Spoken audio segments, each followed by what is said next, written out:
चेतन चित परिचय विना जब तब सबई निरथ,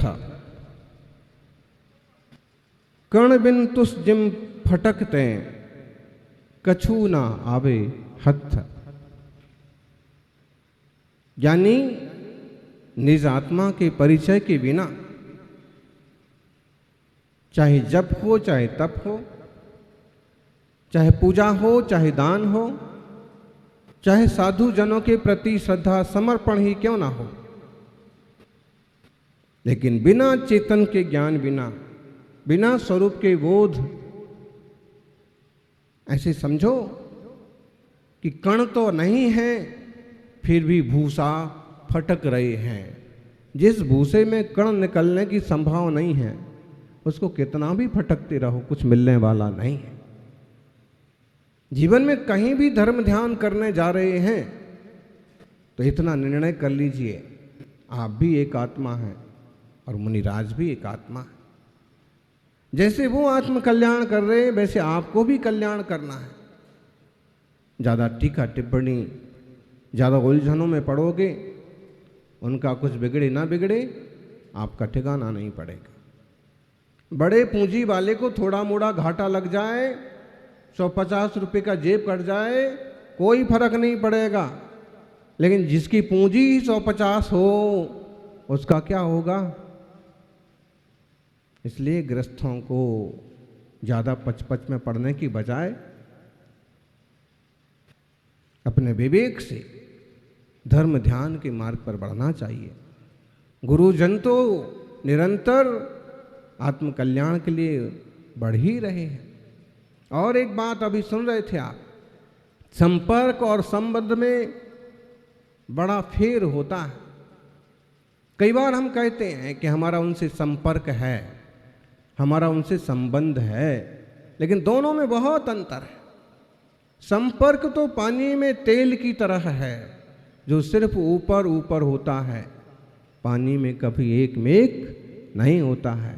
और संबंध दूध और पानी की तरह होता है, जो पानी में एक बूंद भी गिरे तो पूरे दूध में मिल जाता है। गृहस्थों का जीवन, गृहस्थों के रिश्ते संबंध कहलाते हैं। इसलिए वो संबंध उसी ईमानदारी, उसी निष्ठा से लेके चलना चाहिए। भाई बहन का त्योहार रक्षाबंधन मनाया और उसमें कई बार बहनें हिसाब लगाते बैठती हैं, इतना खर्च किया मिला कितना। इतने बेवकूफ लोग हैं कि रिश्तों को भी रुपयों से तौलते हैं। भाई की कैपेसिटी देखिए, परिवारों के क्षमताएं देखिए, उसके बाद अपनी क्षमताओं से लेना देना और रिश्ते निभाते रहना, ये सामाजिक बुद्धिमानी है। जेब मत देखिए, हृदय देखिए जो जेब के पीछे है।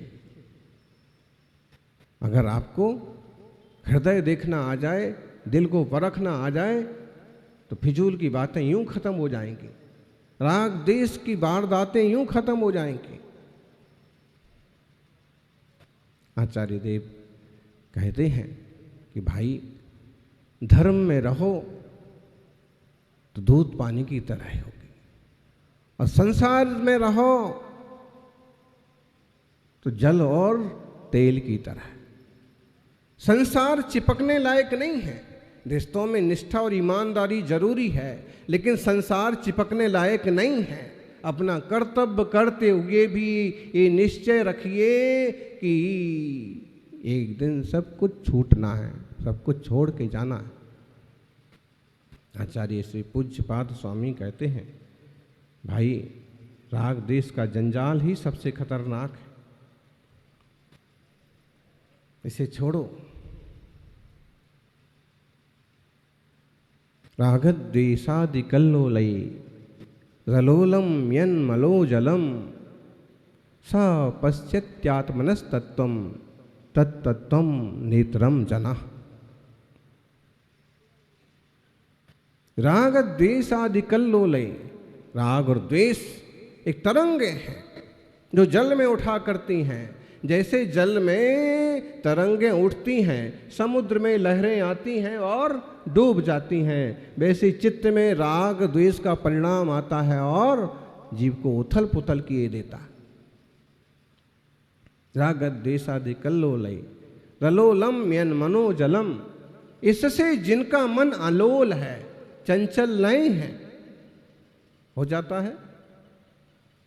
कभी खतरनाक निमित्त मिले तो किसी त्यागी वृत्ति के चित्त में भी राग द्वेष का कल्लोल उठ खड़ा होता है। होना नहीं चाहिए, लेकिन भूमिका के अनुसार कदाचित वो भी विचलित हो जाते हैं। हम सबके लिए अच्छा किए जा रहे हैं, सबके बारे में अच्छा सोच रहे हैं, सबको सम दृष्टि से देख रहे हैं, फिर भी लोग टांगे खींचे जा रहे हैं। कोई दोष नहीं है, फिर भी अवर्णवाद किए जा रहे हैं, निंदा किए जा रहे हैं।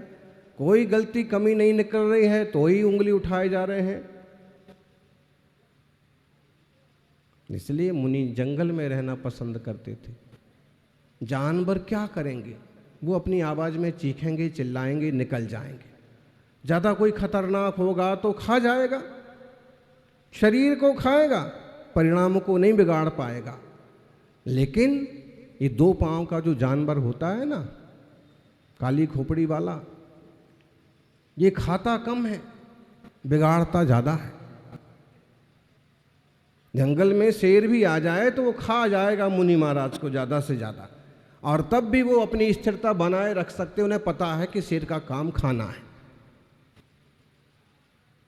नहीं खा रहा है तो कहीं ना कहीं वीतरागता का प्रभाव है, वो खा रहा है तो कहीं ना कोई पिछले भाव का लेन देन है। कोई बात नहीं, जंगल में होगा तो इतना ही होगा, लेकिन गांव में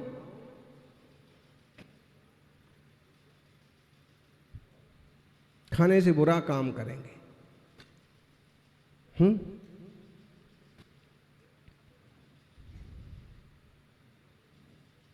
बहुत सावधानी बरतने की जरूरत है। किसी योग संयोग से, किसी भाग सौभाग्य से साधुजन अगर नगर में आते हैं, रहते हैं, तो किस ढंग से श्रावकों का व्यवहार हो, किस ढंग की प्रवृत्तियां हो, ताकि उन्हें राग द्वेष ना पैदा हो पाए। चूंकि नहीं होना चाहिए, उनकी जिम्मेदारी है, फिर भी जो आसपास का माहौल है, जो सहयोगी है, उनकी भी जिम्मेदारी बनती। 2-2, 3-3 महीने से संघ सारथी जन निरंतर, वो तो हमेशा से सेवा में रहते हैं, लेकिन 2-3 महीने तक भी उनके घर में चरण नहीं पड़ते हैं, पड़गाहन नहीं होता है। वो 2-2, 3-3 चक्कर लगा जाते हैं, 8-8 दिन रह के चले जाते हैं, फिर भी बिना शिकायत के भक्ति भाव से आशीर्वाद लेकर के अपने घर रवाना हो जाते हैं। वो तो शिकायत नहीं करते। जो शिकायत करेगा वो इस संघ की सेवा कभी नहीं कर पाएगा। बड़ा दिल चाहिए, बड़ा समर्पण चाहिए। एक अजित कासलीवाल है, संघ में ऐसे 8-10 परिवार हैं। किसी भी हाल में, कैसी भी आज्ञा,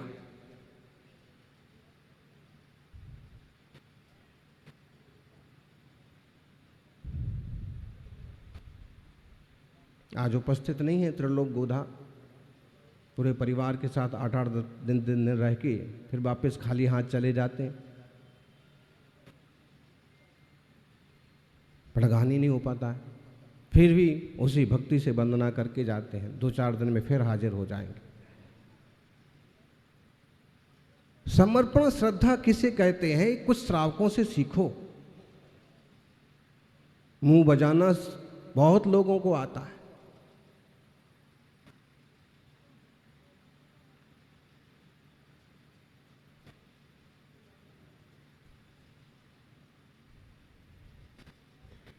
सेवा करना सबको नहीं आता। ऐसे अमीर टुच्चे भी होते हैं कि उनके यहाँ आहार हो गया मान लो पहले, दूसरे, तीसरे दिन, उसके बाद खेल खत्म, किसी और को पड़गाहन करने की जरूरत ही नहीं है, मानो वो साधु ही नहीं हो। इतनी सोच, इतनी छोटी सोच, इतनी दरिद्र तो नहीं हो कि 2-4 दिन और ना, चूंकि विषय विवचन का नहीं है, लेकिन लोग किस ढंग से सोचने लगते हैं, और इस तरह के माहौल से फिर साधु भी कई बार विचलित हो जाते हैं कि लोग कैसे सोचते हैं, क्या करते हैं, करना धरना कुछ नहीं और टांग खिंचाई करना। गुरु महाराज के ज़माने में तो चौकी तक बंद कराने वाले कीड़े थे, बंद कर दो इनको, जो का मतलब क्या बंद कर दोगे तुम। उनका तो इतना तप था कि स्वर्ग के देवता आकर के भी लगाते, और आज उससे ज़्यादा क्षमता है संघ की। ओम राग द्वेषादि कल्लोलई रलोलम यन मनोजलम।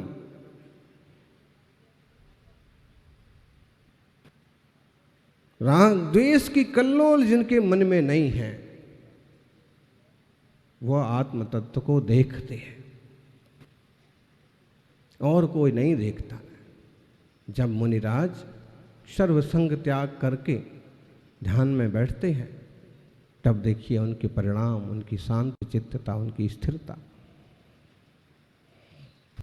रास्ते चलते होंगे तो भी वो स्थिर रहने का प्रयास करते हैं, विचलित नहीं होते। ये मार्ग है।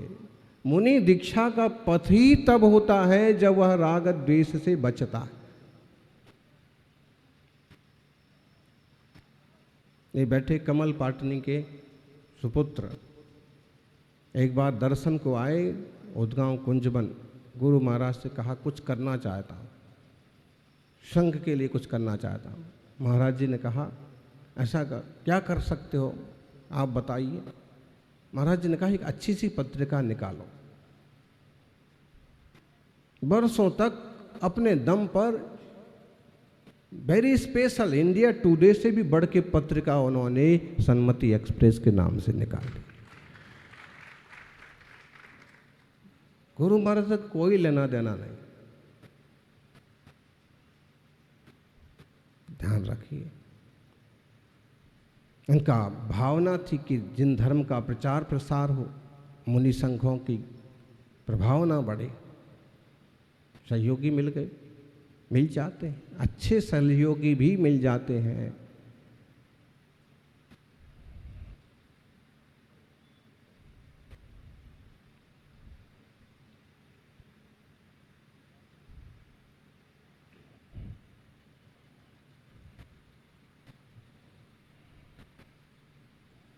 यानी इसी में तो भाव बीत गए। या तो हमने किसी में राग किया या किसी में द्वेष किया। और राग द्वेष से यदि कल्लोलई रलोलम यन मनोजलम सा पश्यति आत्मनस तत्वम। सबसे ज़्यादा प्रयास, सबसे ज़्यादा पुरुषार्थ तो इसी बात का करना है, अपने आप को समतौल रखने का। महाराज जी बात क्यों नहीं करते? इसीलिए बात नहीं करते हैं कि बात करते करते बारात निकल जाती है, परिणाम ऊंचे नीचे हो जाते हैं। खासकर मैं बहुत संवेदनशील हूँ। अगर समझ लो किसी से बात हुई तो उसका अक्षर अक्षर याद रहता है, और उसमें अक्षरों में कुछ ऊंचा नीचा भी हुआ, अक्षर आगे पीछे भी हुए तो मेरे दिमाग में बैठ जाते हैं, और फिर उसका एनालिसिस बहुत देर तक चलता है। अच्छा, मेरे मुंह से किसी के लिए कभी कठोर शब्द निकल जाए, उसका बहुत दिमाग में चलता है कि क्या ज़रूरत थी, दो वैसे ही दुखी हैं, तुमने एक शब्द और बोल करके उसको दुखी करके कौन सा तीर मार लिया।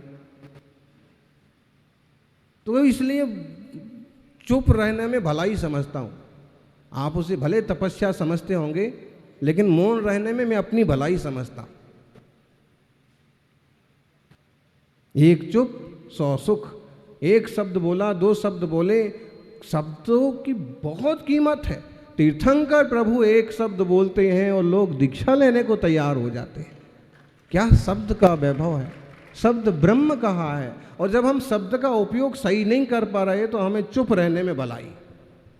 हमारे शब्द का बैलेंस बिगड़ जाता है, किसी को चुभ जाता है, किसी को बस उतना कुछ बोलो कि उनके कुछ दोष निकल जाएं, वे व्रतों की तरफ आकर्षित हो जाएं, उनका जीवन, उनका परिवार सही रास्ते पर चलता रहे।